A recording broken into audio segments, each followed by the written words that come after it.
Have you ever noticed that the way wealth grows begins to feel very different once an investment portfolio reaches a certain scale, even if the strategy itself has not changed? My name is Jack, and I have spent over 10 years helping people navigate financial decisions, and one of the most interesting shifts appears when a portfolio approaches $200,000. At that level, something subtle begins to happen inside the mathematics of compounding. Early in an investor's journey, progress is driven mostly by personal effort. Each month, savings are transferred into the market and the balance rises gradually through consistent deposits. Market returns still matter, but the dominant force shaping the portfolio is the investor's income and saving discipline. In other words, growth during the early years is primarily powered by contribution. However, as capital accumulates, the internal dynamics of the portfolio begin to change. Once a balance approaches $200,000, normal market fluctuations begin creating movements that feel noticeably larger.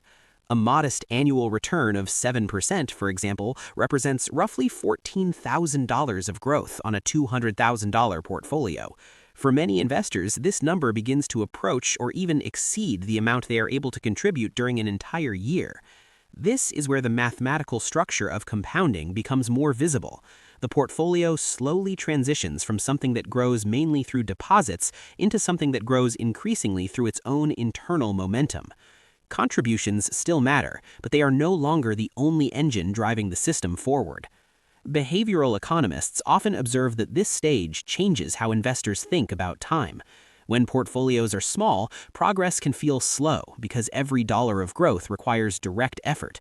Once capital reaches a larger scale, the investor begins to see how percentage changes translate into meaningful amounts of money, and the importance of long-term consistency becomes easier to understand.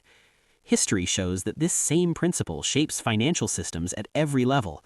Small pools of capital rely heavily on continuous input, while larger pools begin responding more strongly to market forces, such as economic cycles, interest rates, and asset price movements.